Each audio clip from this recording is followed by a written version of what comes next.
Bom dia a todos, sejam bem-vindos ao webinar da Rede de Credenciados. Eu sou a Natália Lima e hoje temos convidados especiais para abordar o tema Novas tendências e desafios de investimentos frente ao cenário político e econômico atual. Aproveitem porque será uma manhã com muito conteúdo. A Schroders e a PPS Portfólio Performance, com o apoio da Abrap, convidam a todos para falar de um tema atual e de grande destaque. Então participem e mandem suas dúvidas em nosso chat, se identificando com o nome e instituição. O webinar tem como objetivo discorrer sobre os desafios que os fundos de pensão enfrentam diante do cenário econômico atual, dos desafios de tolerância a riscos restritivos para ampliação da diversificação e das oportunidades no processo de recuperação econômica. Aproveito o momento para agradecer antecipadamente todos os palestrantes que estão conosco nessa manhã. Para iniciarmos, então, eu passo a palavra ao Dr. Luiz Ricardo, diretor-presidente da Abrap, para realizar a abertura. Obrigado, Natália. Bom dia a todos e a todas. É uma grande satisfação. Queria aqui saudar a Kate, excelente trabalho aí, parceria na diretoria da Abrap, o Vinícius e o Flávio da Schroders, e o Rafael da PPR, muito bem-vindos, é uma satisfação. Eu acho que esse é um momento em que a Abrap ela estreita ainda mais os seus parceiros, muito mais que patrocinadores, muito mais que, pessoas que pensam junto com a gente no desenvolvimento do sistema, parceiros, como eu me referi. A ideia, como a Abrap sempre atua, né, na sua finalidade maior, é debater, é discutir grandes temas atuais, com todo o tecnicismo, né, ser uma indutora, uma facilitadora, né, a gente precisa aproximar os grandes e bons atores do sistema. Eu acho que é um pouco disso que a gente está fazendo, lembrar que nessa evolução do sistema, em especial nos últimos 5 anos, né, o sistema teve uma evolução, uma blindagem, um profissionalismo, né, isso que a gente nota em todos os ambientes, em todos os stakeholders, destacando esse momento ímpar do sistema, né, esse profissionalismo e essa resiliência que fizeram com que o sistema superasse esse momento tão crítico, em especial 2020, né, tivemos o fechamento aí, consolidando os nossos dados e surpreendemos, né? Eu acho que as estratégias lançadas nas políticas de investimento e sempre adequadas ao perfil do longo prazo, né, que eu acho que isso joga muito a nosso favor, e certamente com grandes estrategistas que temos, seguindo esse ambiente de profissionalização que eu me referi, esses estrategistas vão continuar nos indicando os melhores caminhos, né? Em especial nesse momento em que há uma queda de taxa de juros, e não é novidade, a gente vem discutindo isso, não é de hoje. Além disso, esse temor fiscal, que realmente ele cresce a cada momento, em especial nesse momento de crise, a longevidade que a gente vem debatendo, e tivemos a reforma da Previdência que aguçou ainda mais toda essa discussão, e aí fecho esse círculo de realmente desafios, a pandemia, né? E dentro dessa pandemia, esses profissionais de investimento realmente deram um show. É fato que as entidades continuam naquela análise de ter que correr mais risco, né, de buscar diversificação, alternativas de investimento, e para isso a gente vai ter que mexer na 4661, nós estamos falando isso, não é de hoje, mas o fato é que, voltando a 2020, no fechamento, a gente tem uma ideia do cenário, nós revertemos de março, né, aquele momento tão crítico, né, em que ali havia um apontamento de um déficit temporário de quase 70 bilhões, né, a gente fecha o ano, reverte isso, né, hoje nós revertemos mais de 50 bilhões, nós voltamos a uma posição de dezembro de 2019, com um superávit agregado no sistema de quase 10 bilhões, enfim, eu acho que isso mostra o sistema cumprindo a sua finalidade, né, um sistema apagador, um sistema que, dentro daquele desafio de chegar a um maior número de pessoas, ele vem proteger, ele vem realmente se colocar como um grande protagonista. É fundamental que a gente aproveite as janelas de oportunidades, né? A gente vem falando muito disso e reitero a questão da reforma da Previdência, que aguçou a preocupação com a qualidade de vida e com a longevidade no período da inatividade, né? E também a própria pandemia, né? É fato que é algo muito grave, né? Que é algo que realmente tem levado aí pessoas muito próximas da gente, e aí me refiro, inclusive, no meu lado pessoal, mas, por um outro lado, a gente nota um medo presente, né? As pessoas querendo, eu costumo dizer, muito colo, assistencialismo, né? E, por outro lado, as pessoas querem proteger seus familiares e estão poupando, né? As pessoas estão poupando por medo, né? E o professor Zé Roberto Afonso sempre diz isso para a gente. Essa poupança do medo tem que virar poupança da esperança, tem que envolver e se desenvolver como uma poupança previdenciária. E a gente tem que aproveitar, em especial também, como eu me referi, um momento histórico, virtuoso do sistema. Lembrando que questão de 5, 8 anos atrás, a gente diagnosticava uma estagnação do nosso segmento, em especial com os planos patrocinados, não surgem mais no país, e havia uma grande preocupação, e o sistema se reinventou, o sistema realmente deu uma demonstração de um processo de modernização, de flexibilização. Então, nós saímos daquele momento de estagnação para um momento de crescimento.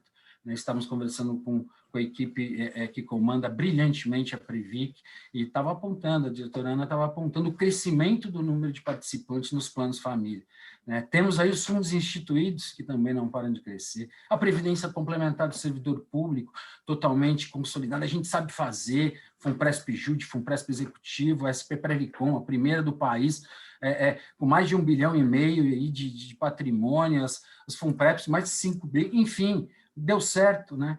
E agora mais um grande projeto que eu ouso dizer que eu acho que é o mais ambicioso, desde a emenda constitucional número 20 de 98, que cria inúmeras oportunidades de crescimento, contempla inúmeros temas caros há décadas do nosso segmento, me refiro ao PL das abertas e fechadas.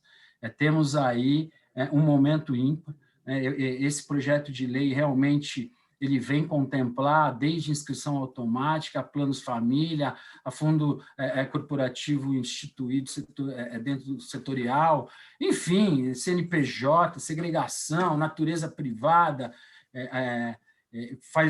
fica aí um convite especial, esse tema está em consulta pública, para que todos os senhores examinem, porque realmente nós temos um novo marco no sistema, que começa com esse debate, isso é muito fruto desse engajamento, do fortalecimento do sistema. Repito, o sistema vive um momento ímpar, um momento de protagonismo. Somos o único veículo de longo prazo nesse país. Temos condições de ajudar o Estado brasileiro, temos ajudado a proteger socialmente o maior número de pessoas. E aqui no ambiente de investimento, com esses inúmeros profissionais, sermos parceiros do governo brasileiro, como temos sido, né, no fomento do mercado de capitais, no financiamento da infraestrutura, enfim, no abastecimento dessa macroeconomia.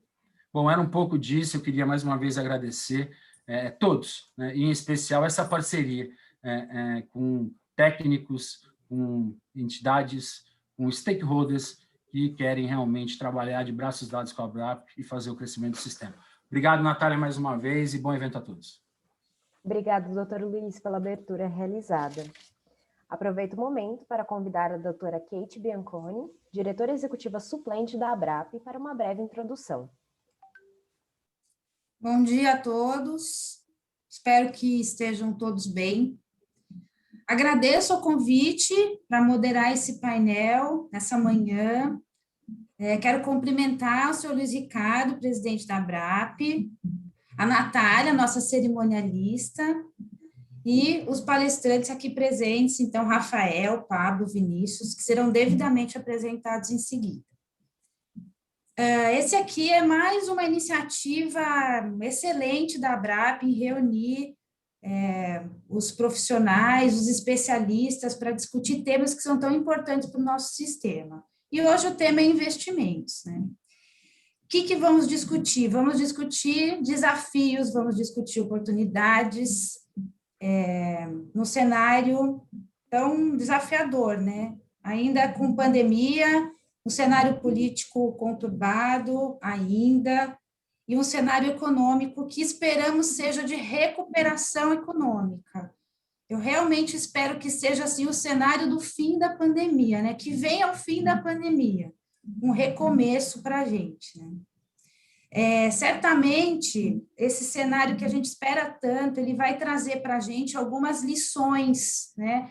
Algumas identificações, adequações, e oportunidades nessa nossa nova realidade, né? Como, por exemplo, a digitalização, que a gente teve que se reinventar, né? Tivemos que digitalizar todo mundo em casa e os processos todos serem bem mais digitalizados, né? O aperfeiçoamento dos processos de investimento e o controle dos riscos, né? Também de forma mais digitalizada.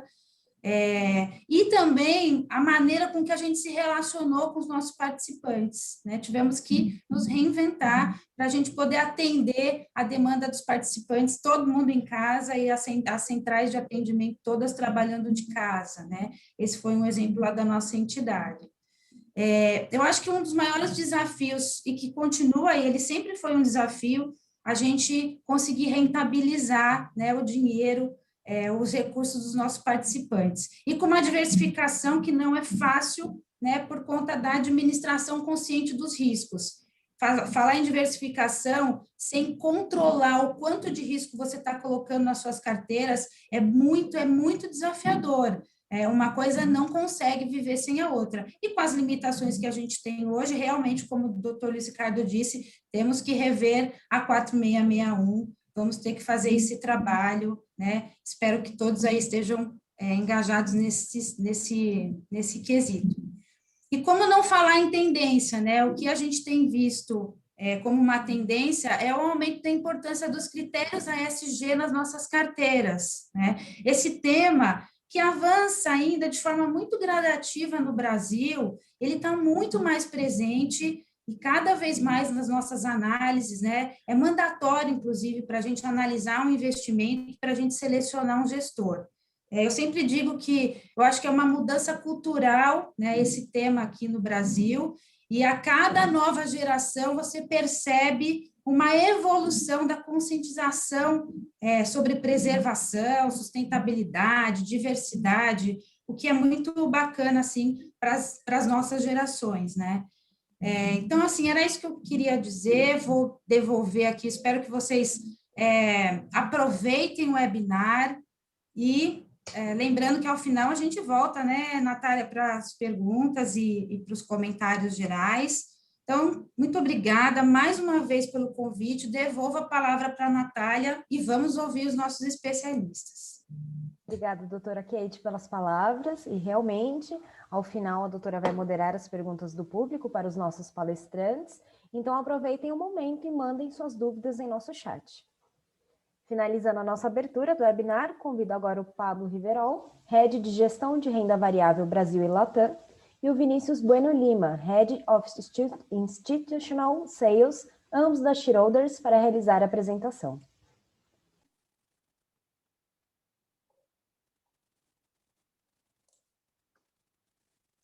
Olá, bom dia a todos. Acredito que todos estejam me ouvindo bem. Primeiro gostaria de agradecer à BRAP pela oportunidade, né, de fato, a gente compartilhar as nossas soluções de investimentos e, principalmente, as novas tendências de investimentos. Eu não sei se já está no meu slide, no slide 1. Ótimo. Enfim, então, rapidamente, antes de passar a palavra para o Pablo, e muito na linha do que a Kate chegou a comentar, de fato, a gente está entrando cada vez mais em novas tendências de investimentos, né? A questão dos aspectos de gerir os recursos diante de uma nova situação econômica, política e global requer cada vez mais habilidade e cada vez mais tecnologia na gestão dos recursos. E isso a gente enfrentou muito a partir de 2020, né? Essa parte de controle de risco é, de fato, um tema extremamente importante que a gente vai abordar ao longo da nossa apresentação, fazendo um link muito forte com a parte de ESG e novas tendências de investimentos. Então, rapidamente aqui, a Schroders no mundo, nós administramos algo como 700 bilhões de dólares sob gestão, a gente está espalhado em 37 países, é uma empresa bicentenária, né? Mais de 200 anos, e a gente tem um rating de gestão Fitch, que é a nota máxima, dando conformidade em toda a nossa gestão de recursos, né? Só vale lembrar que a Schroders é a maior gestora de recursos listada na Bolsa do Reino Unido. No próximo slide, a gente fala um pouco mais sobre a nossa atuação aqui no Brasil. Então, hoje administramos algo como 27 bilhões de reais. Estamos entre as top 20 gestoras independentes, um time totalmente integrado, né, com o nosso time lá fora. O Pablo, embora ele seja o head de renda variável local Brasil, ele fica baseado em Londres. Então, gentilmente, o Pablo aceitou o nosso convite de compartilhar todas as nossas teses, ideias de investimentos, ou seja, soluções inovadoras de investimentos. O Pablo fica baseado em Londres e as nossas ofertas de produtos destinados ao segmento nacional, que atuamos há mais de 25 anos atendendo o segmento nacional aqui no Brasil, são basicamente as estratégias de renda variável, renda fixa, multimercado e investimento exterior. É evidente que a classe de ativo de investimento exterior ganhou cada vez mais relevância aqui no Brasil, e na renda variável, que a Schroders sempre foi referência na renda variável local, nós administramos mais de 20 bilhões em reais aqui no Brasil, ou seja, somos o 5º maior gestor do Brasil em renda variável local, o que dá uma escala em acesso muito grande na gestão de recursos de ações, através do nosso principal produto, que é o fundo Schroders Best Ideas, que de fato ele tem uma geração de alfa bastante consistente e com alta liquidez. Então, a minha primeira abordagem aqui é de fato abordar um pouco quem somos, o que estamos atuando, e eu passo a palavra aqui para o Pablo, para de fato ele escorrer sobre a nossa apresentação. Muito obrigado.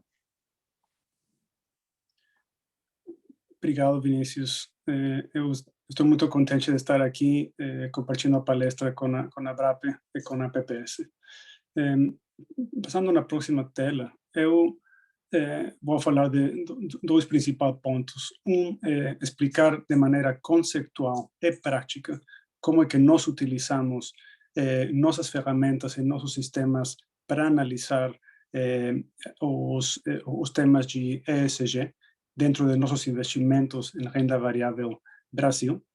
E depois vou falar um pouco de nosso outlook atual para o Brasil também, que eu acho que é interessante. Na próxima tela, temos nossa representação dos diferentes stakeholders que nós vamos a analisar sempre que estamos analisando uma empresa. Então, quando nós pensamos em investimento sustentável, nossa principal preocupação é a sustentabilidade dos retornos que a empresa gera. Isso da maneira mais ampla possível, considerando a todos os stakeholders. Então, nós vamos analisar cada dos stakeholders e a relação que a empresa tem com eles para saber se esse relacionamento, esse contato que a empresa tem vai se manter e pode melhorar ou se deteriorar daqui para frente. Por exemplo, quando nós olhamos uma empresa que tem uma rentabilidade muito atrativa, uns margens brutos e custos de insumos baixos e competitivos, nossa pergunta vai ser: como é que são esses melhores margens gerados? Qual é o relacionamento dessa empresa com seus fornecedores? Os fornecedores dão bons preços porque são melhores e mais eficientes? Ou será que eles estão dando melhores preços porque não têm quase nenhuma rentabilidade?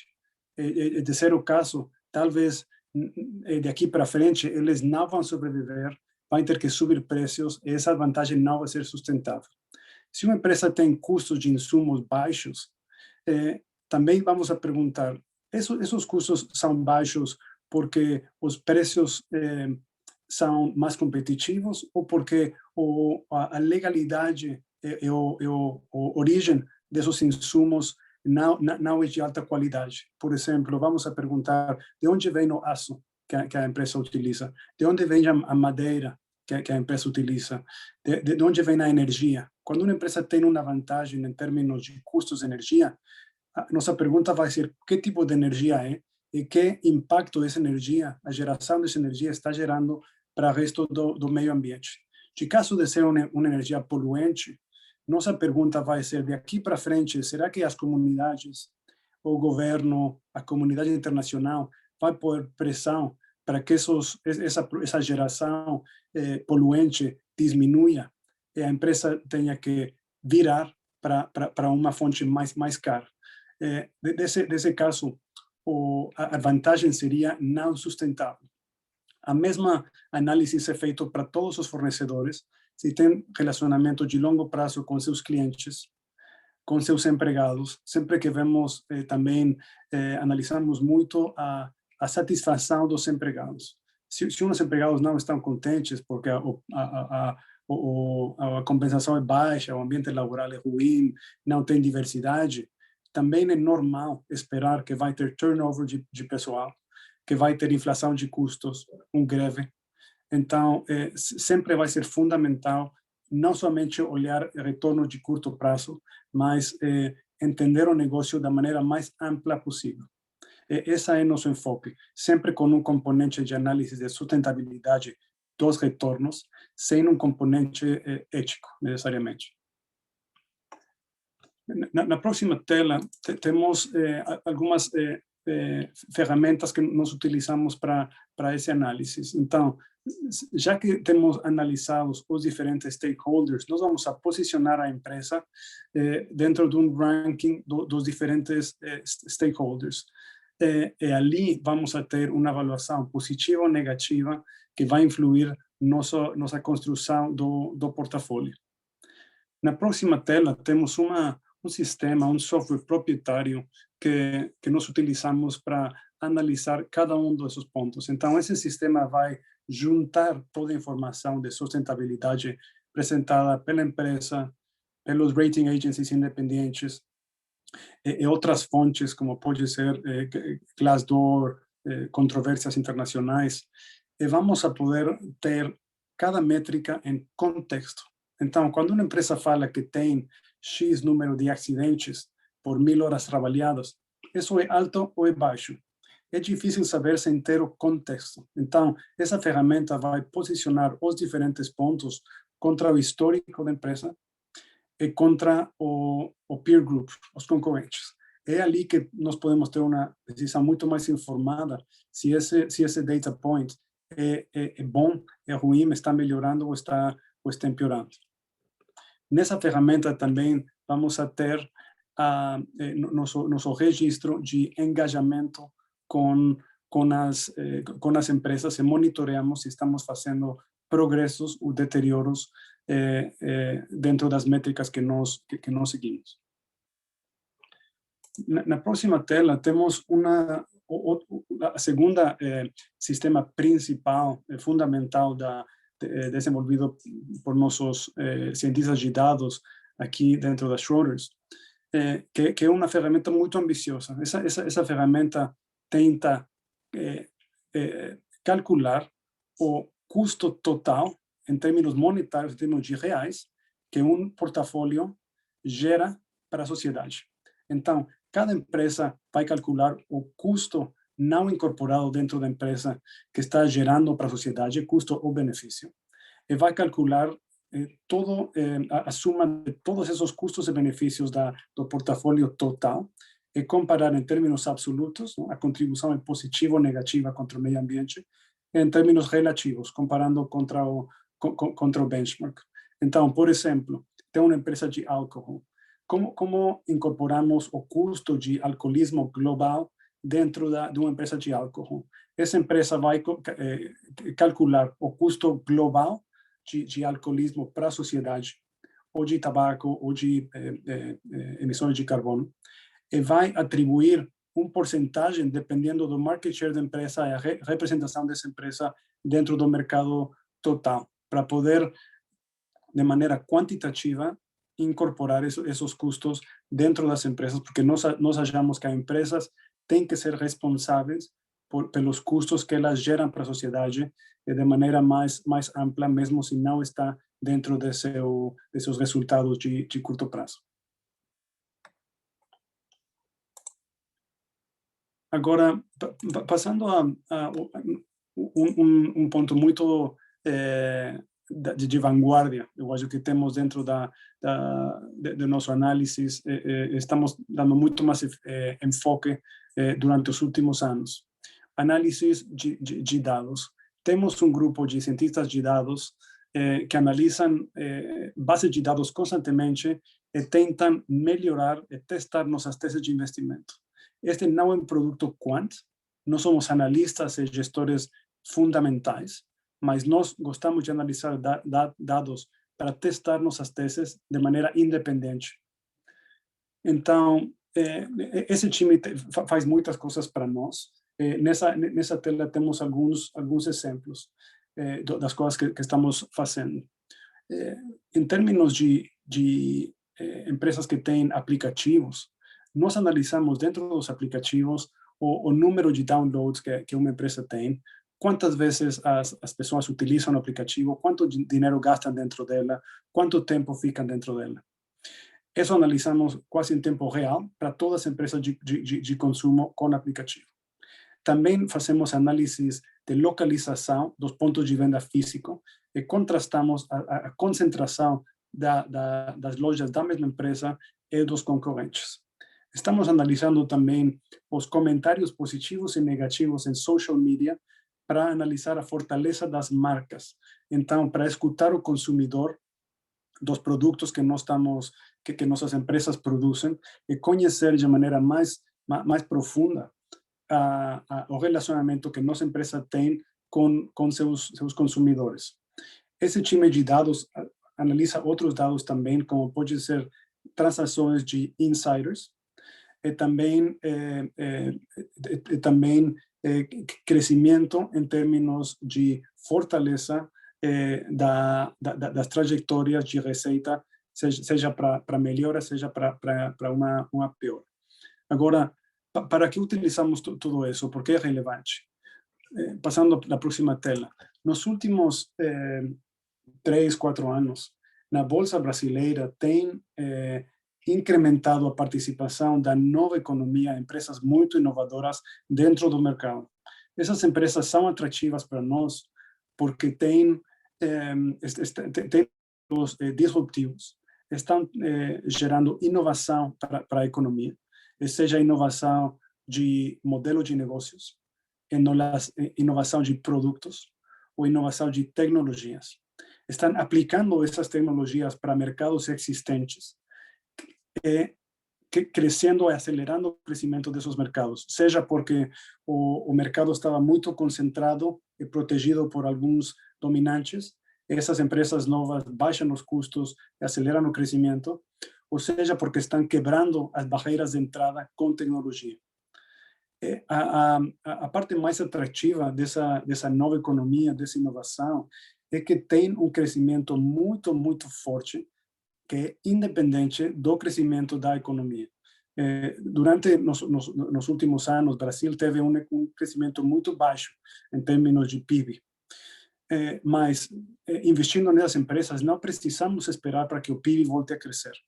Essas empresas têm crescimento estrutural e nós vamos tentar analisá-las, analisar as melhores empresas para se beneficiar desse crescimento.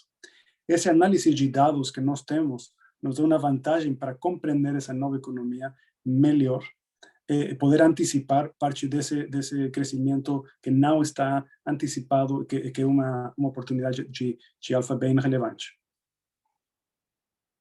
Na próxima tela temos alguns exemplos de quem nós achamos que está democratizando o acesso a bens e a serviços e quem está realmente transformando o Brasil. Vocês conhecerão muitas dessas empresas, muitas delas fizeram IPOs recentemente, são empresas que têm, muitas delas, poucos anos de existência, mas estão crescendo de maneira muito acelerada e nós achamos que é um setor, que são setores que têm bastante potencial.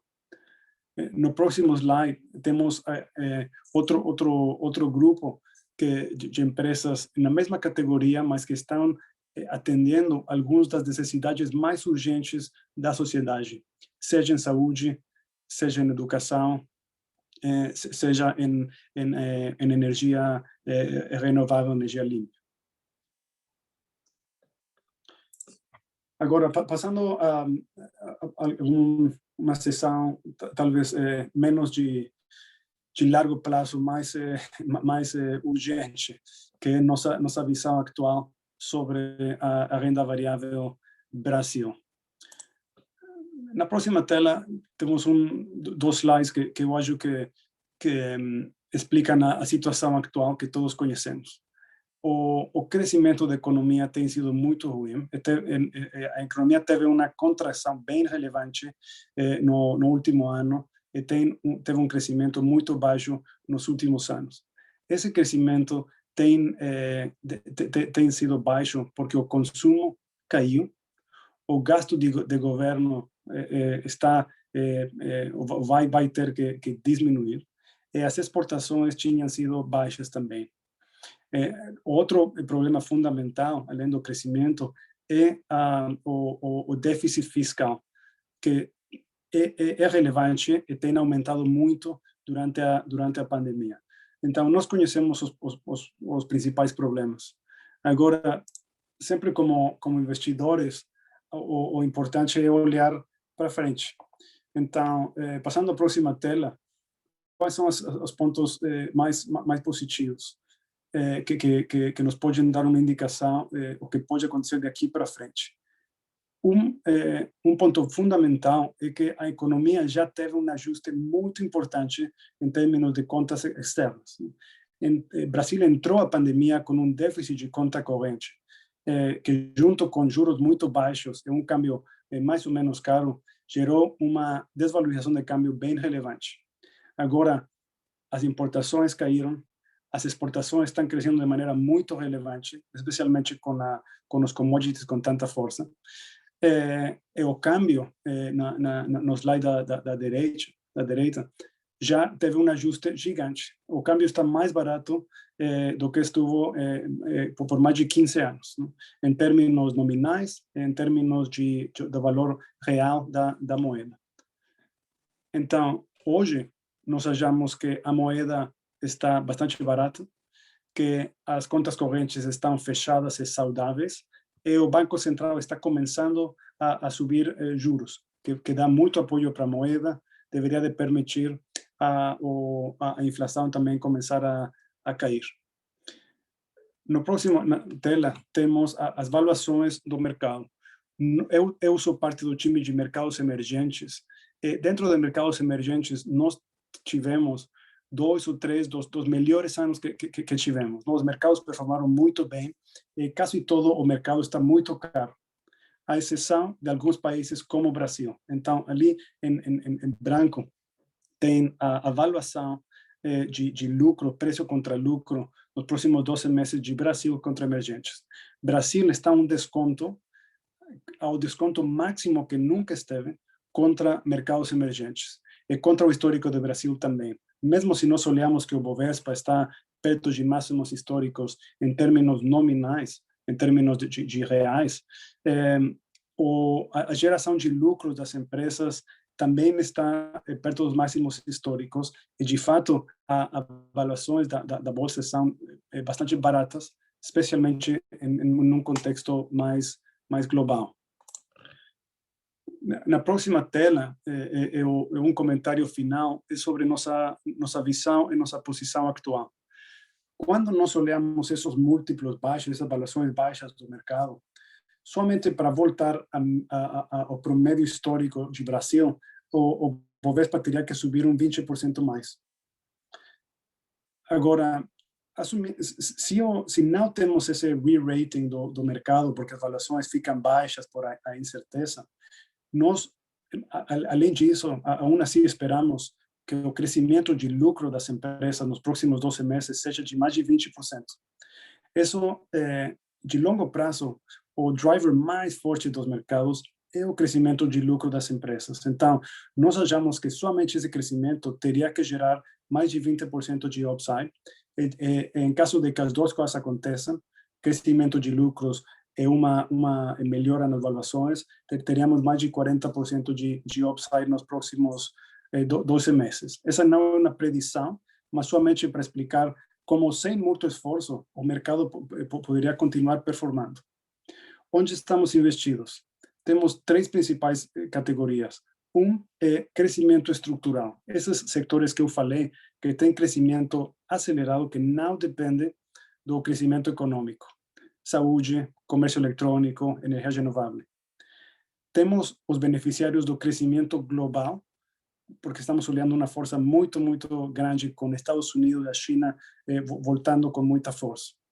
E, finalmente, nós achamos que nos próximos 6, 8 meses temos uma recuperação econômica muito forte doméstica, onde as vacinas estão acontecendo, a economia está começando a reabrir, as valuações de muitos setores está bem barata. Então, bancos, shoppings, serviços públicos, varejistas de consumo discrecional, nós achamos que estão muito baratos e tem uma recuperação cíclica de curto prazo. Então, estamos construtivos com o Brasil e nós achamos que mesmo com as dificuldades macro, tem oportunidade para gerar alfa com gestão ativa.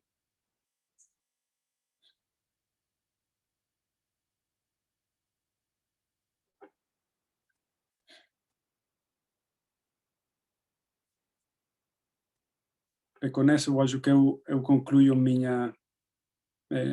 meus comentários iniciais. Perfeito, Pablo. Obrigada também pelo Vinícius, pela excelente apresentação realizada. E a próxima apresentação será realizada pelo Rafael Sampaio, que é sócio e consultor sênior de investimentos da PPS Portfólio Performance. Rafael, fique à vontade para iniciar. Obrigado, Natália. Bom dia a todos. Eu agradeço o convite à ABRAP, agradeço também a presença dos colegas aqui que trouxeram para nós uma estratégia que vem sendo muito debatida nos dias atuais e que representa para os fundos de pensão, sem dúvida, uma oportunidade de diversificação. Eu vou compartilhar aqui a minha tela, dividir com vocês a apresentação.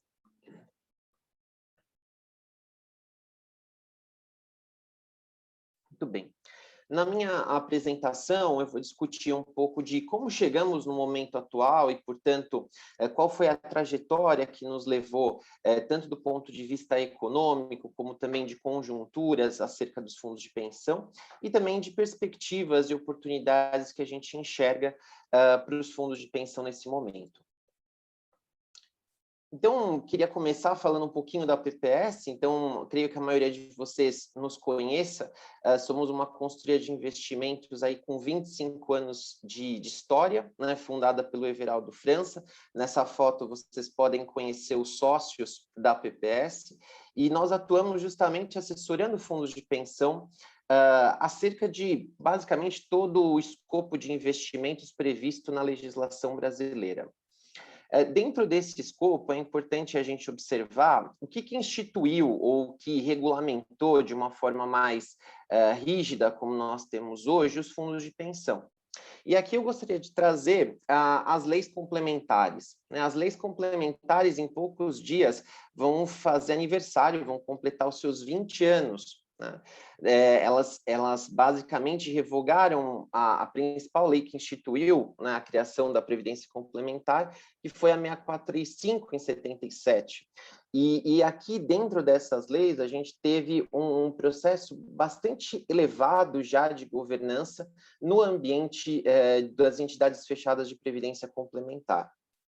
Então, ao longo da minha apresentação, eu vou expor justamente o que é essa história de 20 anos a qual os fundos de pensão estiveram expostos. E vou utilizar para isso medidas econômicas, para que a gente possa avaliar o que aconteceu com os fundos de pensão, com os investimentos especificamente dos fundos de pensão. Então, quando a gente olha para o principal indicador que talvez norteou muito das políticas de investimentos ao longo dos anos, a gente tem a taxa de juros. A taxa de juros ao longo de 20 anos, ela nos trouxe um resultado anualizado da ordem de 20%. É algo bastante expressivo e é algo que nós já discutimos inúmeras vezes, tornou as políticas de investimento talvez bastante acomodadas em ter um conservadorismo, um baixo risco, um prêmio elevado, sem a necessidade de grandes movimentos de diversificação. E isso foi mudando ao longo do tempo.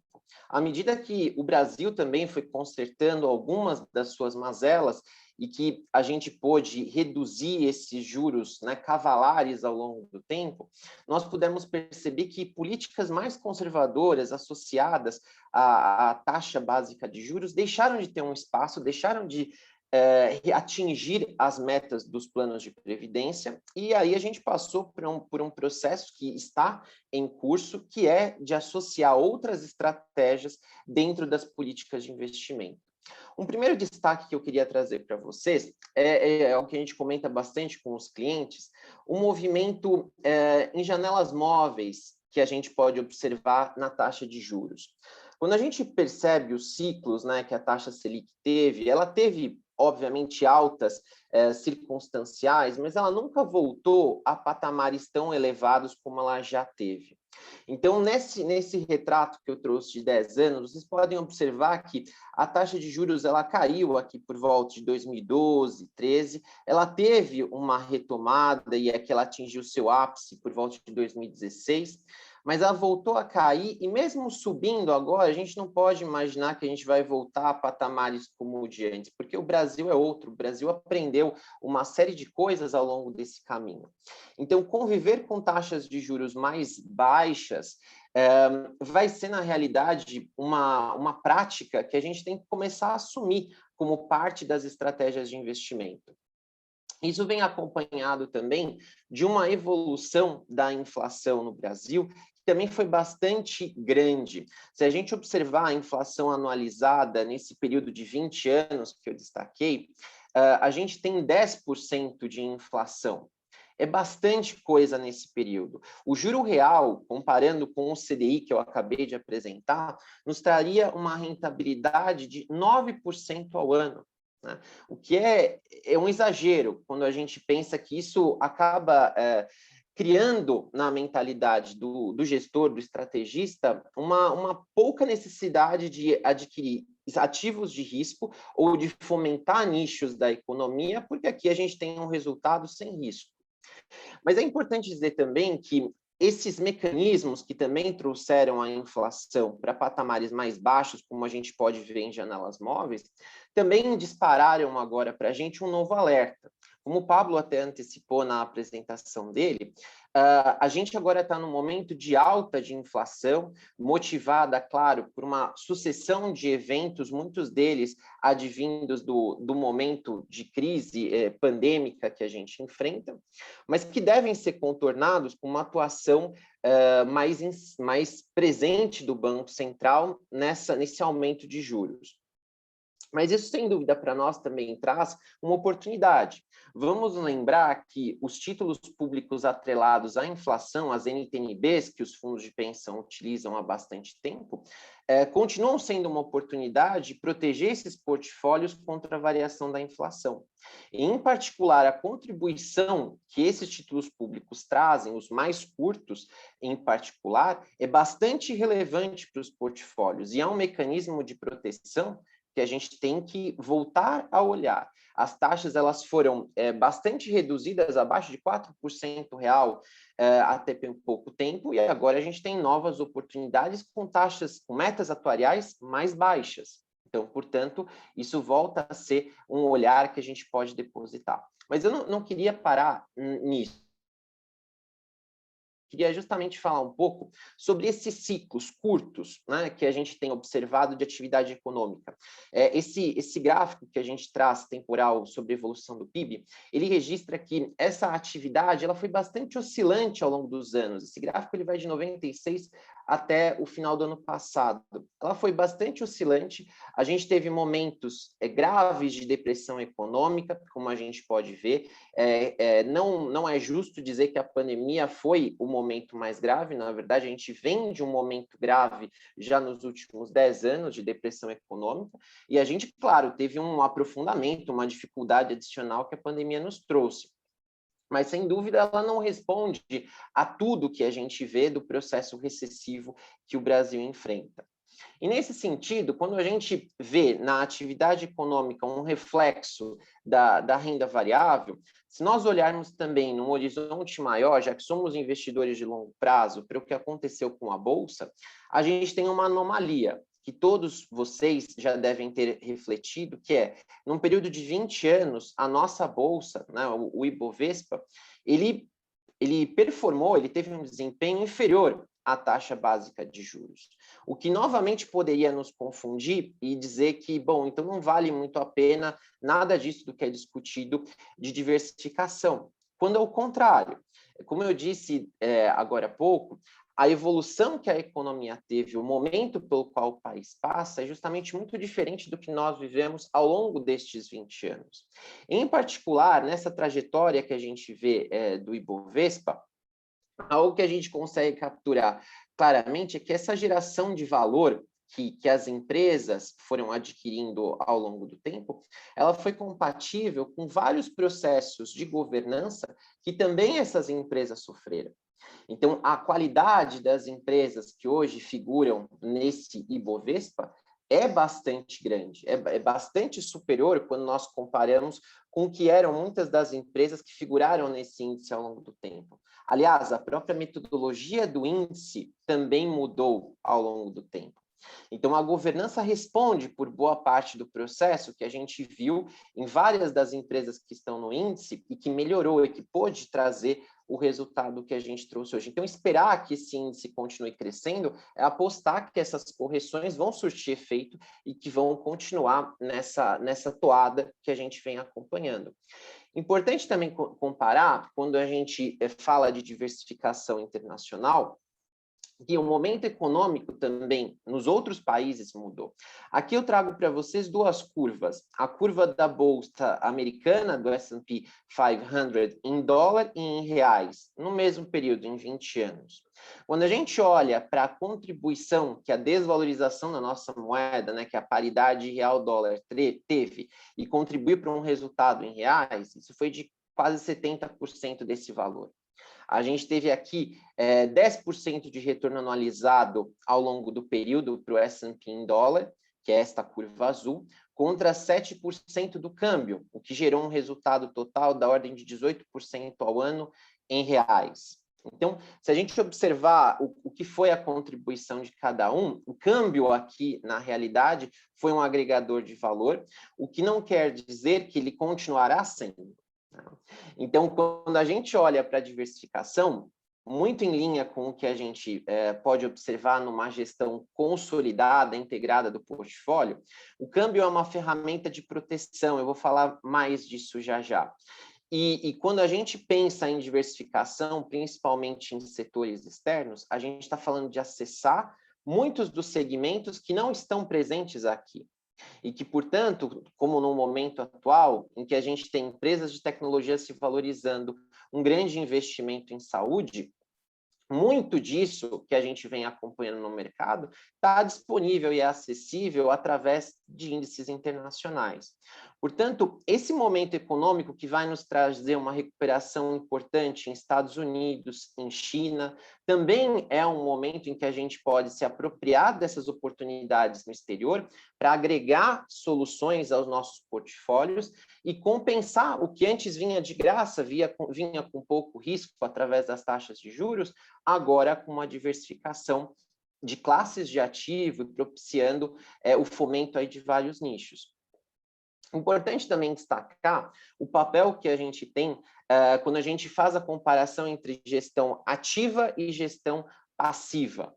A gestão passiva seria basicamente pegar muitos dos índices que eu observei aí e ficarmos investidos neles sem nenhum tipo de alteração, sem nenhum tipo de movimento, com um olhar mais presente, com um olhar um pouco mais específico aos setores que prosperam na economia. Muito do que, por exemplo, a Schroders apresentou na primeira parte deste evento. Quando a gente fala em gestão, a gestão ativa, ela na realidade revela as oportunidades que a gente tem, porque ela identifica no meio de um cenário com uma série de resultados, aqueles que são talvez os mais prósperos, aqueles que valem a pena o nosso investimento. E dentro desse contexto, a análise qualitativa dos gestores, ela nunca foi tão importante como agora. Os processos dentro das entidades de previdência, eles melhoraram muito ao longo dos anos. Muita gente acha que isso também trouxe mais trabalho para dentro das entidades, ou que isso trouxe um processo burocrático talvez mais elevado, mas na verdade isso trouxe proteção a todo o fluxo de investimentos numa entidade. Essa proteção que a gente vê hoje, que prescinde das pessoas e que orienta, portanto, as estratégias, ela faz com que, inclusive, a seleção dos gestores que vão conduzir os investimentos seja feita de uma forma esquemática, faseada, em que a gente vai qualificar um gestor não só pelos resultados que ele apresentou no passado, mas pelo seu processo de investimento, pela sua gestão de riscos, pela sua equipe, pela expertise da sua equipe. Isso é fundamental, porque muitas vezes, e a gente é o tempo inteiro bombardeado ali de ofertas, produtos novos, etc., a gente tem que olhar com um nível crítico cada vez maior, para distinguir quais realmente são esses gestores que trazem processos robustos, que trazem processos que são compatíveis em governança com aquilo que a entidade precisa.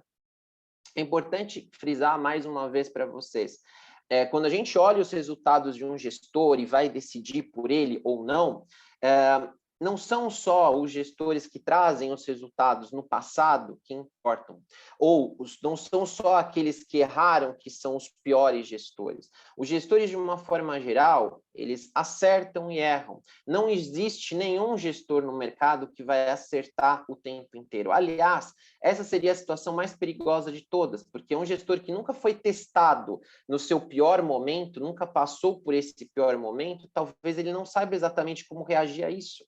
Então, verificar essa experiência anterior do gestor e como ele se prepara, como que ele lê o cenário e reage ao cenário é fundamental. Essas reações ao cenário é que elas vão dizer o que vai acontecer no futuro com o fundo, com a estratégia que está sendo alocada.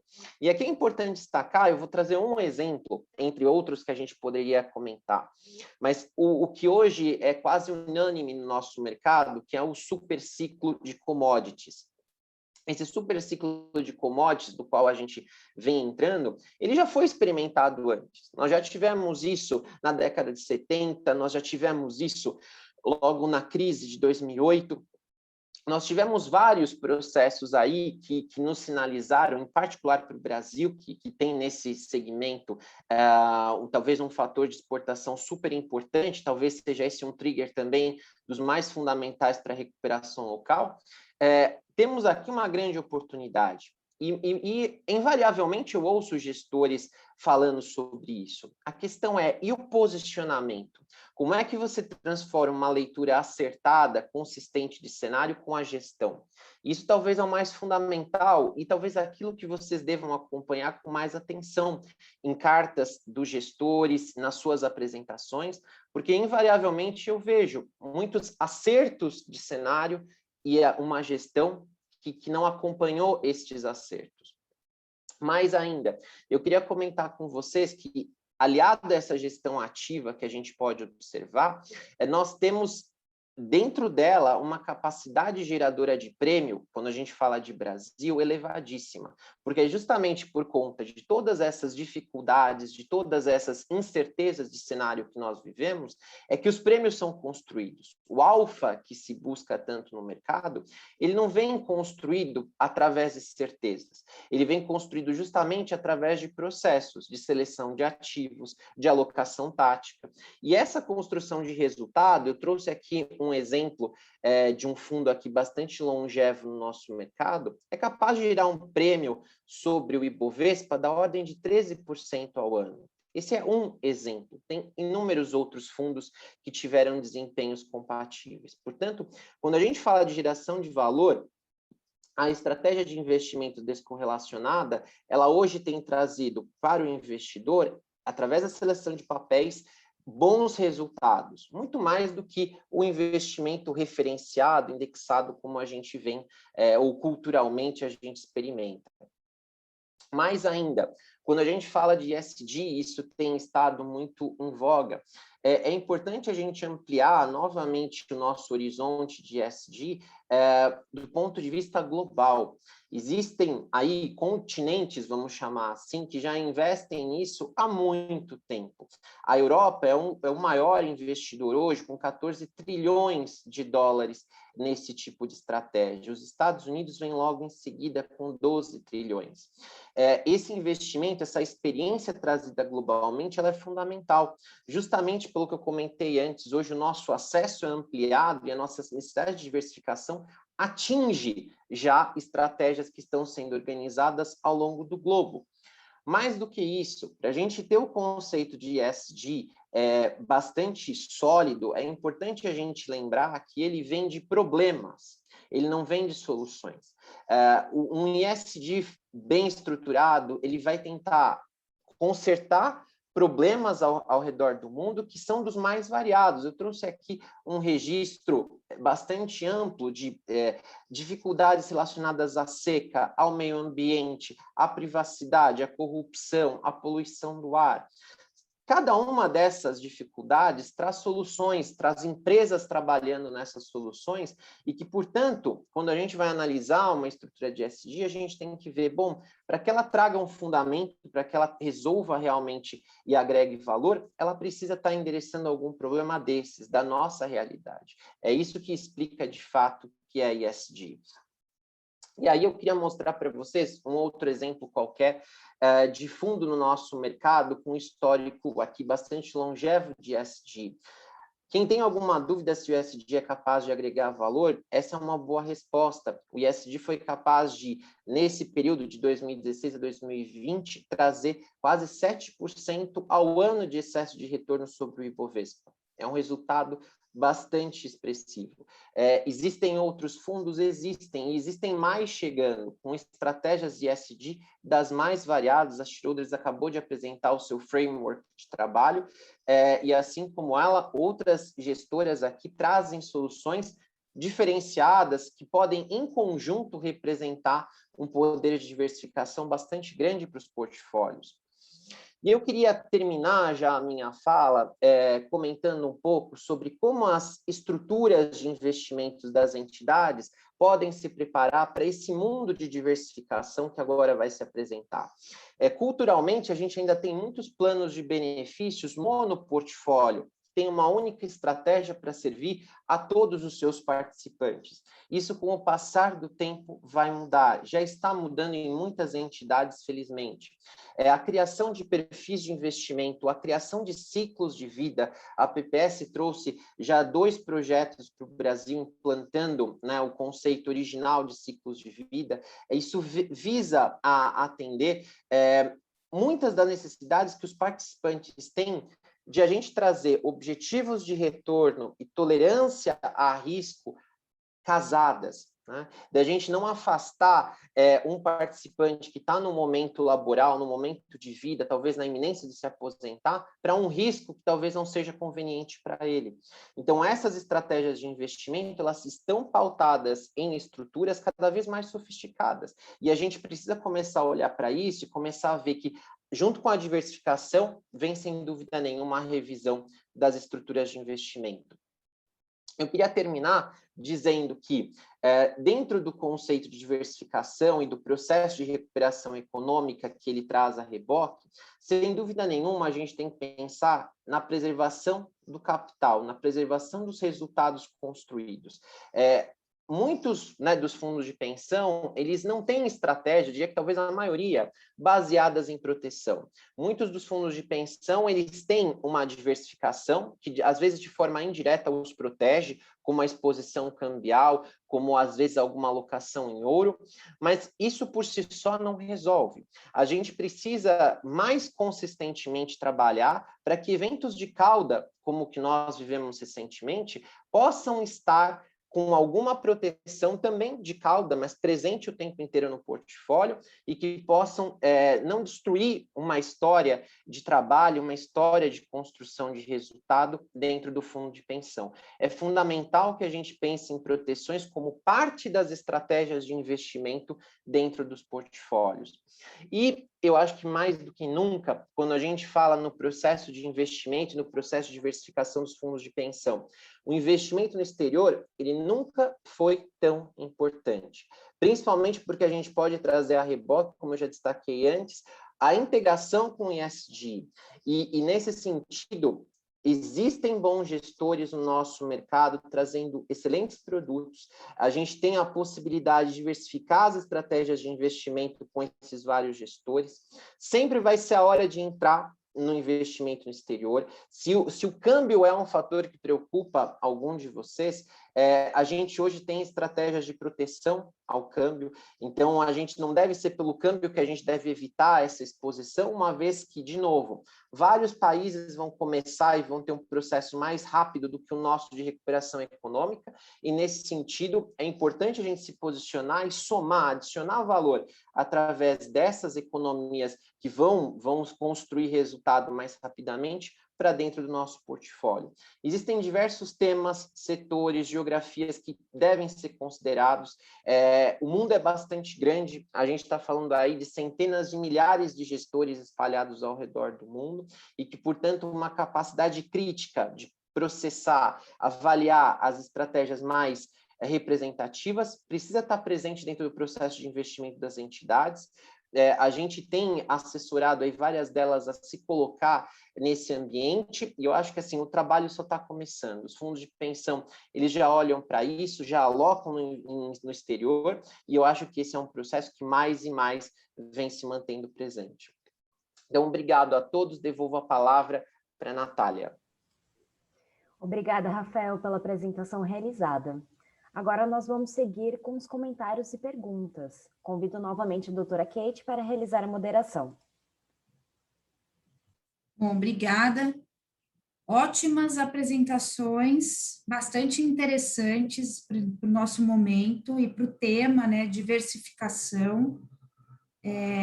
Eu costumo dizer que a diversificação, ela tem, né, a sua, sempre no final, ela tem uma coisa boa, ainda que a gente, na diversificação, a gente, no final, você tem que ter a sensação de que, não, realmente a diversificação ajuda, mas alguns setores, quando não entregam resultado, ela vem para dizer, mais uma vez, não, desta vez ele não entregou resultado, mas a diversificação ajuda sempre, quando a gente tem que entregar o resultado final, que a gente tem uma pressão anual, né? A gente tem que fazer as nossas atualizações, nossos estudos atuariais, e que ele nos traz uma meta atuarial, que ela é fixada anualmente para a gente. Eu sei que o nosso investimento é de longo prazo, mas a gente tem uma pressão ali para entregar esta meta ano a ano. Então, a cada ano, a gente conta, mesmo que um segmento ou outro, e por conta da crise a gente percebeu isso, né? A gente teve alguns segmentos que não entregaram tanto resultado, sofreram mais com a pandemia, mas aí vem a diversificação para dar o alívio, dizer que bom, a gente está diversificado e a gente conseguiu entregar o resultado. Ainda bem, né?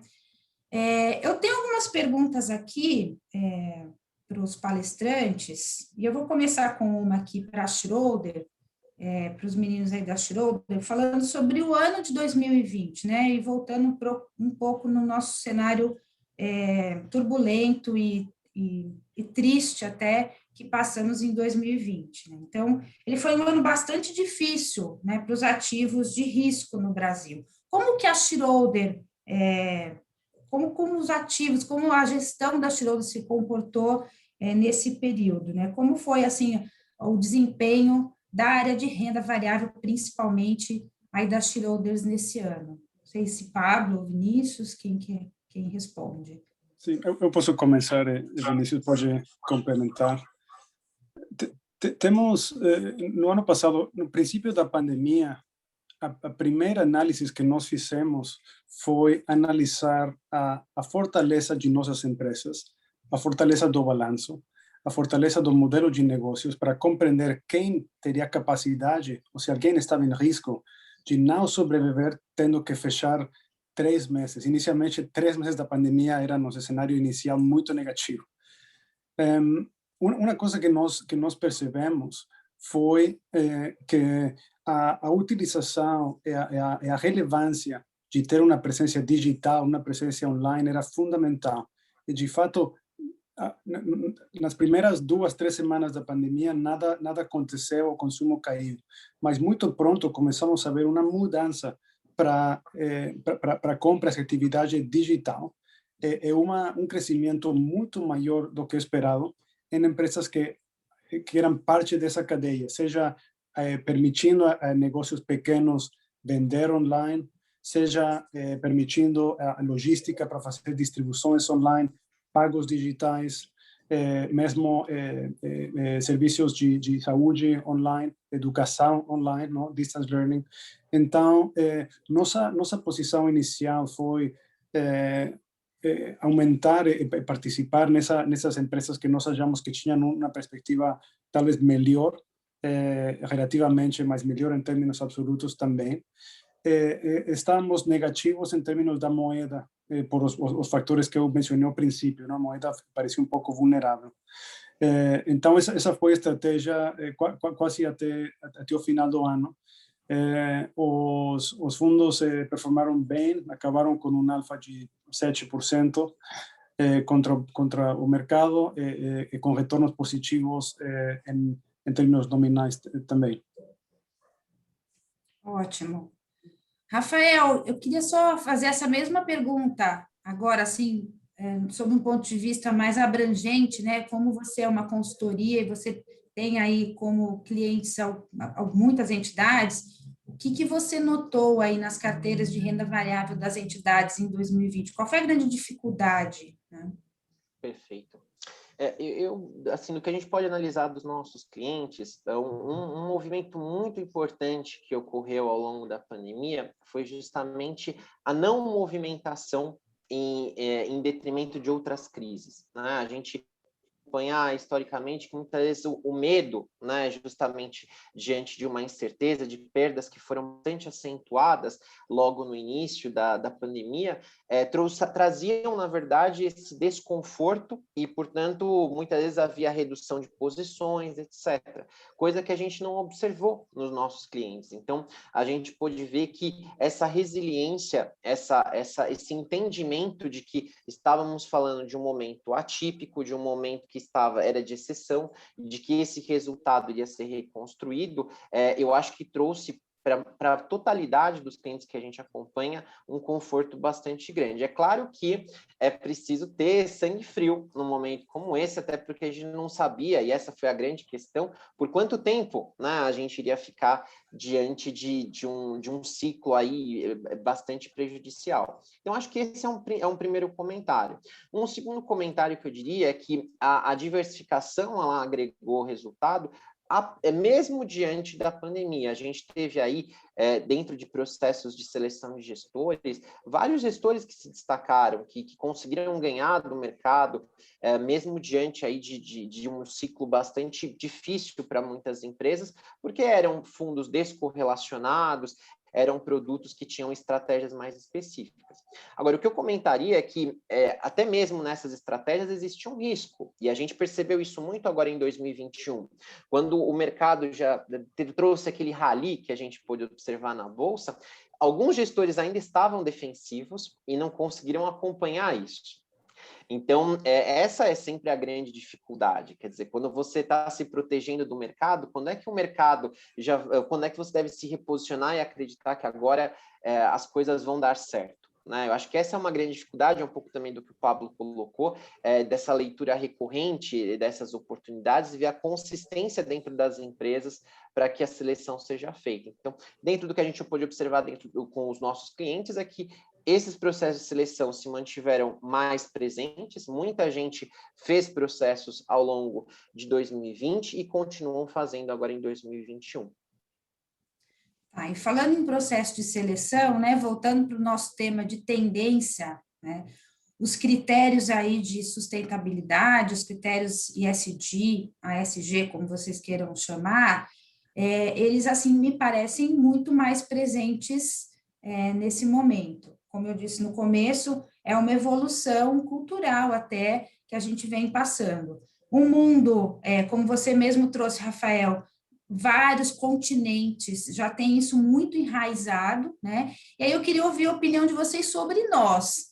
Em que fase estamos, o que precisamos fazer para ficar mais aderente, né, a um mundo mais que utiliza os princípios, né, a ESG nos investimentos, na seleção dos gestores.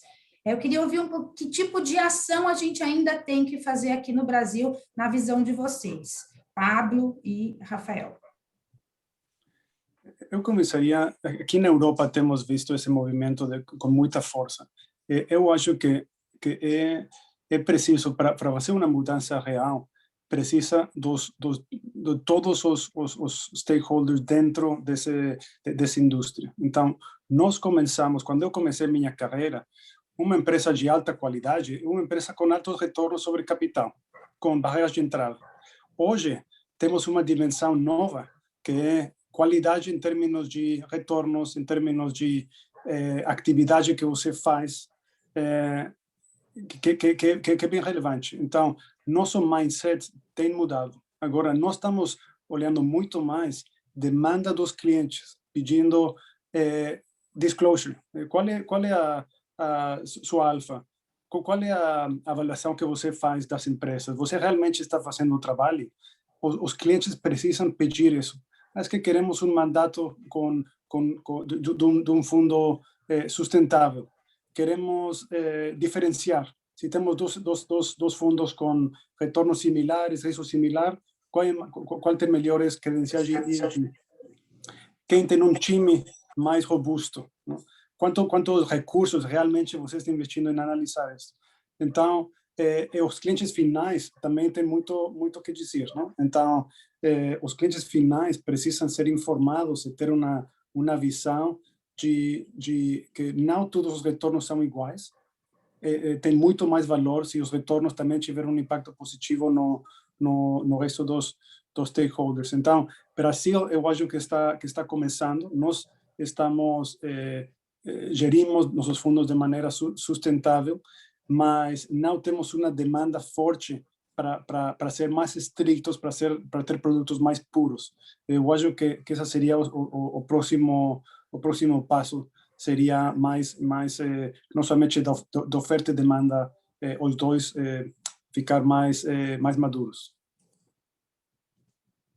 Eu concordo muito com a visão do Pablo. Eu acho que a pandemia e o momento em que a gente hoje, né, foi lançado, nos fez refletir, eu acho que em grande medida, sobre vários dos problemas que eu tinha destacado até num dos slides, e isso fez com que, já que a gente vai investir recursos, por que não investir na solução de vários desses problemas? Acho que essa foi talvez uma grande reflexão. Para nós, talvez um pouco mais tarde do que isso já aconteceu em vários outros lugares. Então, eu concordo que acho que aqui no Brasil, ainda que existam gestores já bastante antigos, né, que falem em ESG, a demanda realmente é pequena, o que a gente vê de presença de alocadores institucionais nesse tipo de estratégia também ainda é pouco, mas eu acho que há um grande potencial de adicionar valor justamente por essa preocupação, né? Normalmente são empresas de qualidade, empresas de elevada governança, e que normalmente elas vão ter um processo mais longevo, elas vão ter uma história mais longeva que vai proporcionar, portanto,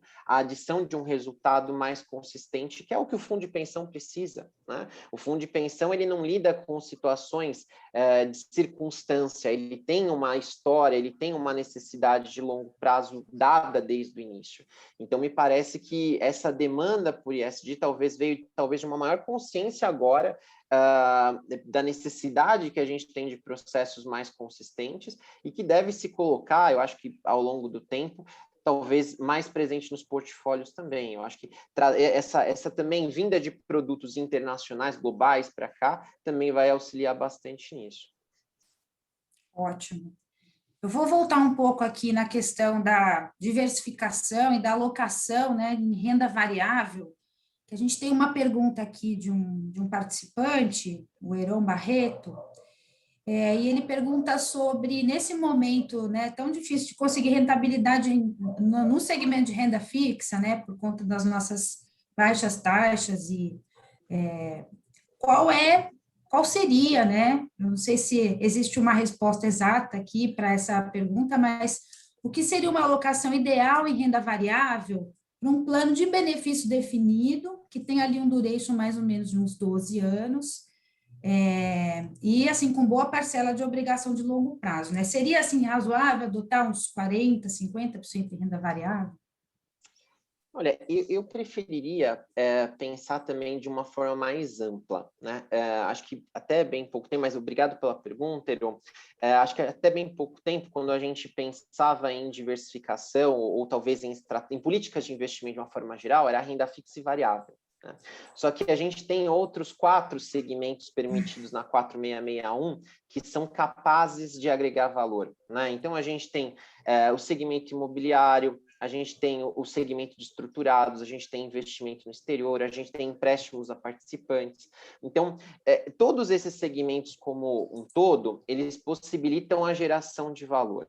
Eu diria que se a gente estiver falando de renda variável doméstica, um percentual como esse, 30%, 40%, é muita coisa para um plano maduro. Talvez a gente pudesse falar em 30%, 40% de diversificação, em que eu concentraria talvez grande parte, claro, do lastro que eu preciso para esses benefícios na renda fixa, mas poderia me usar de todos os outros segmentos permitidos pela legislação para diversificar a estratégia e construir esse resultado que o plano BD precisa, né? Eu acho que a gente usar apenas um fator de risco, que seria a renda variável local, a gente talvez não tivesse a contribuição para o resultado e uma paridade aí risco-retorno tão eficiente. Eu acho que tem estratégias mais ricas, com mais elementos, que podem gerar esse resultado. Também depende muito se o plano é deficitário, isso aí, claro, a busca de resultado tem que ocorrer de outra forma, mas, Kate, eu diria que de uma forma mais ampla, a gente precisaria olhar para as classes de ativo, sem ser renda fixa como um todo. Não vou nem perguntar qual é a opinião do Pablo, eu acho que é enviesada, então acho que, né? Mas, Pablo, quer fazer algum comentário a respeito, por favor? Não, em características específicas de um plano, eu prefiro não comentar. De longo prazo, evidentemente, que eu acho que a renda variável é um bom lugar, não somente local, mas internacional. Tá, o Heron está dizendo para a gente que ele realmente pensou em renda variável de uma maneira global. Então, a resposta do Rafael veio para responder. Então, a gente ele pensou também em investimentos no exterior, certamente, tá? Eu tenho mais uma questão aqui, eu queria fazer uma pergunta ao Rafael sobre como os fundos de pensão aí na sua, né, no seu trabalho diário de atendimento a eles têm enfrentado aí o novo cenário e o que se espera. Então, eu sempre falo em novo cenário como o fim da pandemia, porque é a minha esperança diária, né? E eu acho que de todo mundo. Mas eu queria ouvir, Rafael, o que você tem visto aí, como que eles têm atuado em relação ao novo cenário, que tem sido, o que se demanda mais aí para estudos de vocês? Perfeito, obrigado pela pergunta, Kate. Eu acho que, de uma forma geral, a gente tem sido bastante demandado, como eu comentei há pouco, ainda numa outra resposta, por processos de seleção e em segmentos dos mais diversos. Processos de seleção de crédito, de fundos multimercado, de investimento no exterior, de fundos de ações, fundos principalmente descorrelacionados. Então, acho que, de uma forma geral, o que a gente tem percebido é que o mercado amadureceu, né? Os dirigentes, eles estão mais maduros, mais preparados, mais capacitados. Essa demanda, ela vem muito mais qualificada, né? E o que a gente também percebe é que, frente a isso, a composição do resultado com essas estratégias as mais diversificadas possíveis tem permitido uma resiliência, né? A gente vê aí vários fundos de pensão com bons resultados materializados, isso fruto de não um processo estanque, né, momentâneo, mas sim de um processo de muitos anos, né, com muito trabalho sendo feito. Então, acho que nesse momento tem muita gente olhando de forma recorrente, apesar da pandemia estar em curso e de a gente não saber bem quando que ela termina, como você colocou, mas de que a gente precisa continuar. né, as oportunidades continuam presentes. Então, não é só quando o cenário for positivo que a gente vai alocar. Ao contrário, assumir alguns riscos agora e aproveitar essa recuperação econômica é fundamental, né? Então, a gente tem visto que as entidades, de uma forma geral, têm demandado por esses processos de seleção e têm atuado de forma a aproveitar várias dessas oportunidades, como eu disse, em crédito, em ações, etc., para reforçar os seus portfólios. Ótimo. Eu vou fazer a mesma pergunta para a Schroder, mas direcionada para o mercado externo, né? O que vocês têm visto em relação ao mercado externo? A gente tem percebido, assim, um movimento, né, de gestores, inclusive da indústria, da gente pedir uma alteração, né, para os órgãos, nossos órgãos fiscalizadores, em relação ao percentual de alocação e investimento no exterior, né? Tem uma vertente aqui de aumentar um pouco o nosso limite em investimentos no exterior. Então, eu queria ouvir de vocês, Vinícius, o que você tem visto aí em relação a este segmento específico, qual é a maior demanda, o que vocês têm vivido aí nesse, de novo, né, tendo em vista o novo cenário, eu sempre penso no novo cenário, fim da pandemia, para o segmento de investimento no exterior especificamente. Ótimo. Bom, de fato, é uma classe de ativo que veio para ficar, né? Eu, em 2011, 12, quando eu estava na gestora de recursos americana BlackRock, né, que a gente fomentava essa parte de investimento exterior, então, essa alocação começou tímida em 2013, 14, e ela ganhou muito relevância no ano passado, muito em função da pandemia, né? E o que a gente observou também é não só as fundações acessarem investimento exterior, talvez a primeira classe, que é a renda variável, sem hedge cambial, agora as fundações estão começando a aumentar suas alocações em fundos exclusivos, aumentar as alocações em fundos com hedge cambial. Concordo 100% com a fala do Rafael, né? Independente da magnitude da flutuação do real, existem produtos com hedge cambial que você isola esse efeito cambial, e a grande vantagem é ampliar novas alternativas de investimentos, né? Acessar novas classes de investimentos que talvez aqui no Brasil a gente não consegue acessar.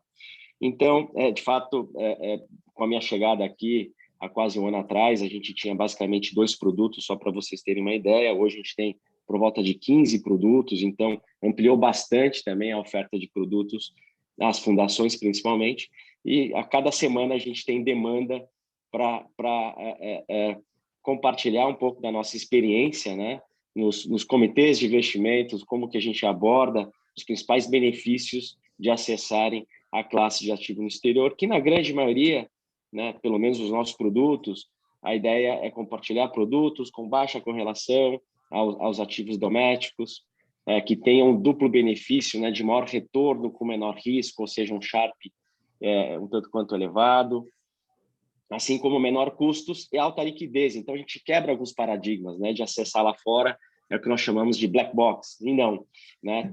São estruturas, talvez um tanto quanto conhecidas, que estão cada vez mais ganhando relevância aí para o segmento nacional. É isso que a gente tem observado cada vez mais aqui na Schroders. Ótimo. Posso quebrar o protocolo aqui um pouquinho, Cristi? Posso Oh, claro. Eu não consigo ficar muito quieto e primeiro, parabéns a todos, né? Para mim, alguém que é um operador do direito, aprender com vocês nessa área é sempre motivo de muita satisfação.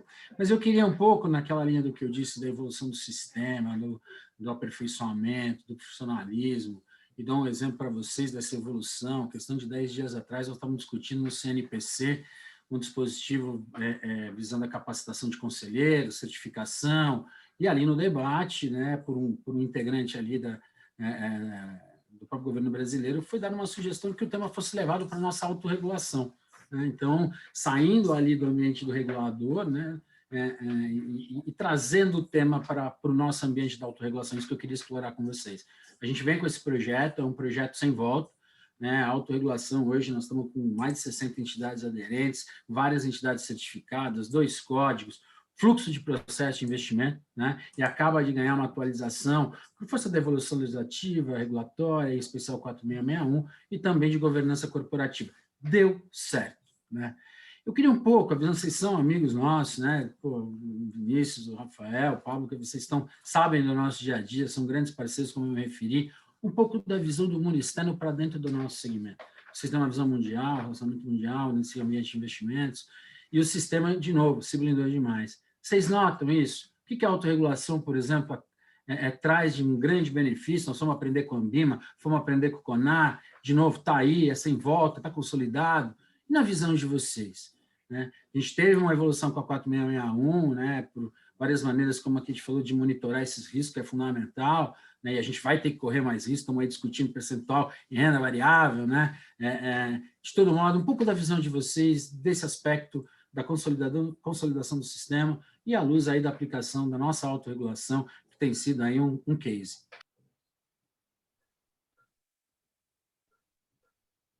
Quer começar, Vinícius? Falou eu? Pode começar, Rafael, eu complemento na sequência. Tá bom. Eu acho que o ponto do Luiz Ricardo é muito, muito importante, né? Eu comentei um pouquinho disso agora há pouco, quando eu falei sobre como que os dirigentes reagiram, né, à crise do Covid-19 e a todos os solavancos que a gente percebeu no mercado. Eu acho que, sem dúvida nenhuma, toda essa autorregulação, que muitas vezes é vista só como mais um processo, mais uma coleção ali talvez dispositivos, né, para limitar ou para serem inseridos num processo que já é bastante rico nesses mecanismos, talvez isso às vezes seja visto num primeiro momento como só mais trabalho para as entidades e que gera mais custo, etc. Mas eu vejo de uma outra forma. Eu acho que esse processo ele tem agregado primeiro, um conhecimento melhor acerca tanto dos investimentos, das obrigações, da gestão de riscos, porque ela força as entidades a justamente olharem para dentro de si e como que elas podem melhorar o que elas já vêm fazendo nos últimos anos. Então, eu acho que muitas vezes a gente fala de gestão de riscos, a gente coloca uma série de coisas nas políticas de investimento, mas como é que a entidade atua para aquela gestão de riscos, por exemplo, né? Então, quando a gente fala em autorregulação, quando a gente fala em buscar atender essa série de controles, talvez esse olhar para dentro, esse olhar de vamos resolver, vamos melhorar o que a gente tem feito é super importante. Eu acho que é uma motivação bastante importante o selo, mas acho que muito mais do que isso, acho que é um processo de aprendizado, né?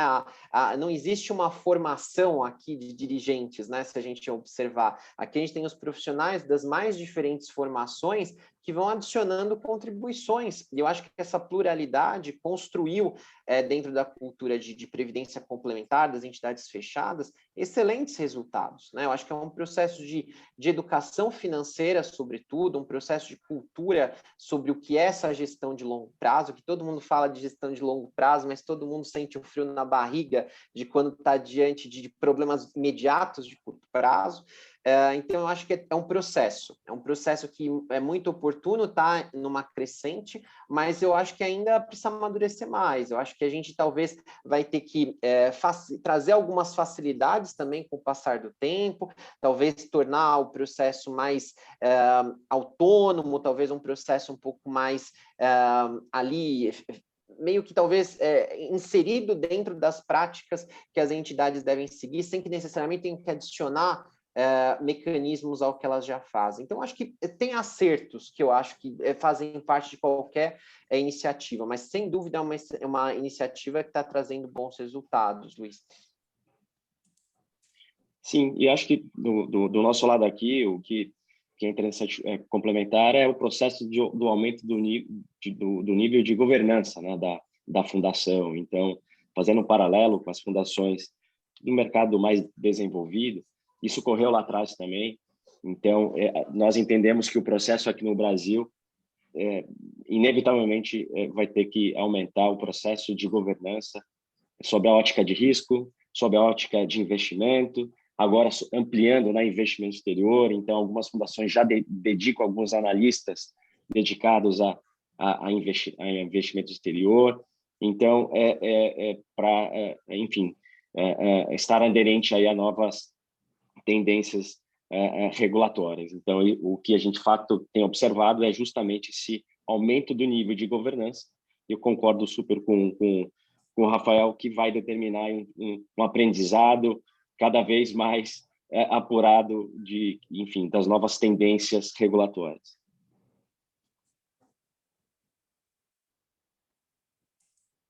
Bom, eu tenho mais uma pergunta sobre investimentos no exterior, que chegou aqui pelo chat, e a pergunta é, quando falamos em investimentos no exterior, a gente se remete à renda variável nos Estados Unidos, né? Quais os outros mercados teriam uma perspectiva maior? China? Ásia? Eu acho que eu deixo para o Pablo.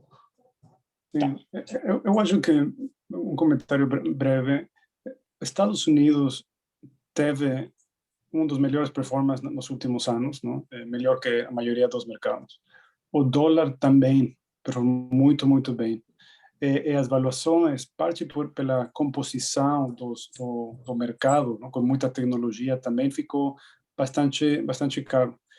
Agora, tem outros mercados que estão em etapas mais tempranas dessa recuperação, desse crescimento. A Europa, nós estamos começando a ver uma melhora na economia, uma reapertura econômica. Umas políticas fiscais bastante mais atrativas, que já estão priced in nos Estados Unidos. O dólar, de aqui para frente, tem boa probabilidade de estar mais fraco da força que teve nos últimos 5 ou 10 anos. Então, isso seria positivo para o euro. Mesmo aqui na Inglaterra, as coisas estão voltando com muita força, o mercado está muito forte, muito barato. Na Ásia, eu acho que é um crescimento mais estrutural.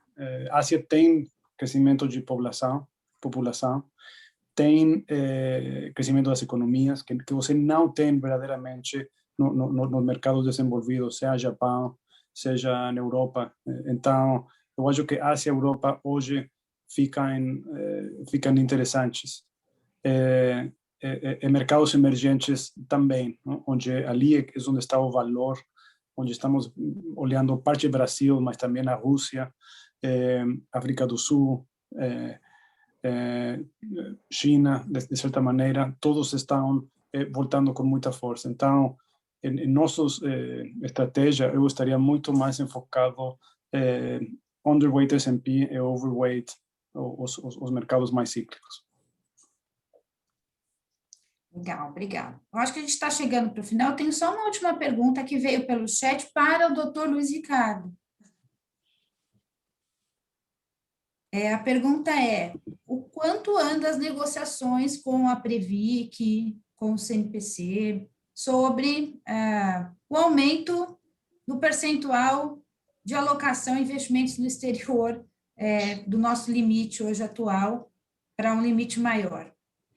Bom, isso está na pauta, né? É um pleito antigo, né? A gente já vem falando isso de algum tempo. Há uma sensibilidade no ambiente da Previc, na própria subsecretaria, na Secretaria de Previdência e Trabalho.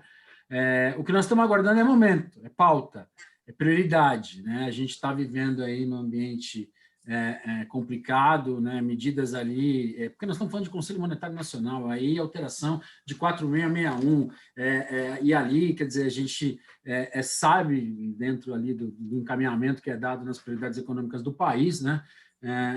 E nós estamos aguardando a nossa vez. De novo, há uma sensibilidade, há um consenso, mas, de fato, precisa haver uma alteração e aí regulatória no ambiente do Conselho Monetário Nacional, e esse momento, dentro do Ministério da Economia, com todos os temas, de fato, nós estamos aguardando. Mas estamos insistindo, estamos cobrando, porque é fundamental, né? A gente tem visto aí, é um pleito do segmento, né? Então, a expectativa é que, o quanto antes, a gente possa implementar, dobrar, né, esse limite de investimento no exterior. Ótimo. Olha, eu acho que eu consegui transmitir todas as perguntas. Agradeço mais uma vez, passo a palavra para a Natália, para o encerramento. Então, muito obrigada, Rafael, Vinícius, Pablo, doutor Luiz Ricardo. Natália, com você. Obrigada e um bom dia a todos. Obrigada, Kate. Acredito que conseguimos atender bastante perguntas e comentários, então eu gostaria de mais uma vez agradecer a participação dos palestrantes, a Schroders e a PPS Portfólio Performance pela participação e pela iniciativa, e a todos vocês que participaram dessa manhã recheada de conteúdo. E assim chegamos ao final de mais um importante webinar. Obrigada a todos que participaram. Lembrando que a gravação deste webinar estará disponível no nosso canal do YouTube na próxima semana. Nos encontramos em breve na próxima iniciativa. Um bom dia e um ótimo final de semana. Até a próxima. Tchau, tchau.